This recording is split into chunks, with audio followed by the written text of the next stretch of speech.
BNP Jamaat সংঘর্ষ, জামায়াতের নেতা নিহত।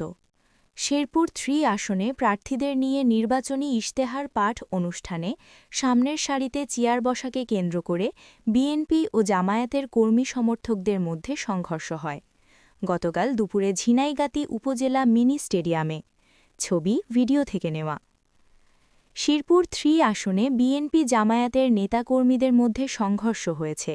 এতে জামায়াতের এক নেতা নিহত হয়েছেন। গতকাল বুধবার বিকেলে ঝিনাইগাতী উপজেলা প্রশাসন আয়োজিত নির্বাচনী ইশতেহার পাঠ অনুষ্ঠানে চেয়ারে বসা নিয়ে এ সংঘর্ষের ঘটনা ঘটে।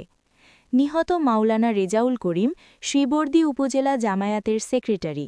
তিনি ফতেহপুর ফাজিল মাদ্রাসার প্রভাষক ছিলেন। গুরুতর আহত অবস্থায় ময়মনসিংহ মেডিকেল কলেজ হাসপাতালে নেওয়ার পথে গতকাল রাতে তার মৃত্যু হয়। এর আগে ১৬ জানুয়ারি ময়মনসিংহ ১ হালুয়াঘাট ধোবাউড়া আসনে বিএনপির এক বিদ্রোহী প্রার্থীর সমর্থককে ছুরিকাঘাতে হত্যা করা হয়েছে। ধোবাউড়া উপজেলার ঘোষগাঁও ইউনিয়নের এরশাদ বাজার এলাকায় এ ঘটনা ঘটেছে। অভিযোগ উঠেছে বিএনপির প্রার্থীর সমর্থকদের হামলায় তিনি নিহত হয়েছেন। গতকাল ঝিনাইগাতীর ওই সংঘর্ষে উভয় পক্ষের অন্তত ৩০ জন আহত হয়েছেন।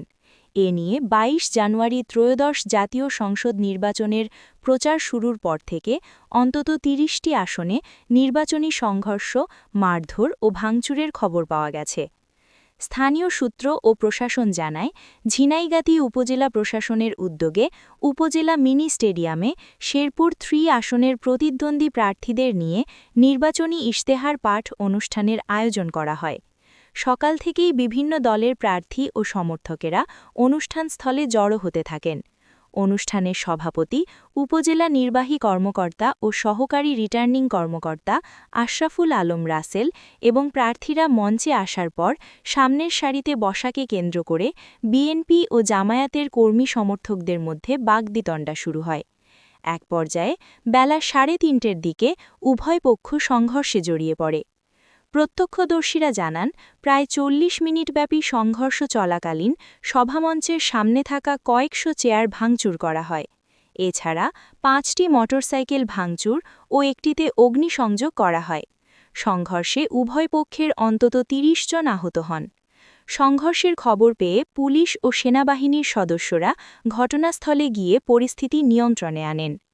ঘটনার পরপর ইউএনও আশরাফুল আলম বলেন, সব প্রার্থীকে নিয়ে ইশতেহার অনুষ্ঠানের আয়োজন করা হয়েছিল, কিন্তু চেয়ারে বসা নিয়ে একটি অনাকাঙ্ক্ষিত পরিস্থিতির সৃষ্টি হয়েছে। বিষয়টি ঊর্ধ্বতন কর্তৃপক্ষকে জানানো হয়েছে। হামলায় গুরুতর আহত উপজেলা জামায়াতের সেক্রেটারি রেজাউল করিমকে উদ্ধার করে প্রথমে উপজেলা স্বাস্থ্য কমপ্লেক্সে চিকিৎসা দেওয়া হয়। পরে তাকে শেরপুর সদর হাসপাতালে নেওয়া হয়। অবস্থার অবনতি হলে উন্নত চিকিৎসার জন্য রাতে ময়মনসিংহ মেডিকেল কলেজ হাসপাতালে নেওয়ার পথে তিনি মারা যান। আহত অন্যদের উপজেলা স্বাস্থ্য কমপ্লেক্স ও শেরপুর জেলা সদর হাসপাতালে ভর্তি করা হয়। ময়মনসিংহ মেডিকেল কলেজ পুলিশ ক্যাম্পের ইনচার্জ মোহাম্মদ নজরুল ইসলাম প্রথম আলোকে বলেন, রেজাউল করিমকে হাসপাতালে আনা হলে রাত ৯:৩০টার দিকে জরুরি বিভাগের চিকিৎসক তাকে মৃত ঘোষণা করেন। তাকে মৃত অবস্থায় হাসপাতালে আনা হয়েছে। তার লাশ ময়নাতত্ত্বের জন্য মর্গে রাখা হয়েছে। শেরপুর ৩ আসনে জামায়াতের প্রার্থী নুরুজ্জামান বাদল ফেসবুকে এক পোস্টে জামায়াত নেতার মৃত্যুর ঘটনা নিশ্চিত করে বলেন, আমাদের শ্রীবর্দী উপজেলা সেক্রেটারি মাওলানা রেজাউল করিম নিহত হয়েছেন।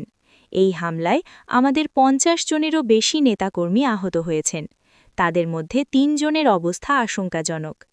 আর বিএনপির প্রার্থী মাহমুদুল হক রুবেল তার ফেসবুক পোস্টে দাবি করেন, জামায়াত পরিকল্পিতভাবে বিশৃঙ্খলা সৃষ্টির জন্য এ হামলা চালিয়েছে।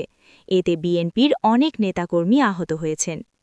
ঘটনার বিষয়ে বিস্তারিত জানতে বিএনপি ও জামায়াতের প্রার্থীদের মুঠোফোনে একাধিকবার কল করা হলেও তাদের পাওয়া যায়নি।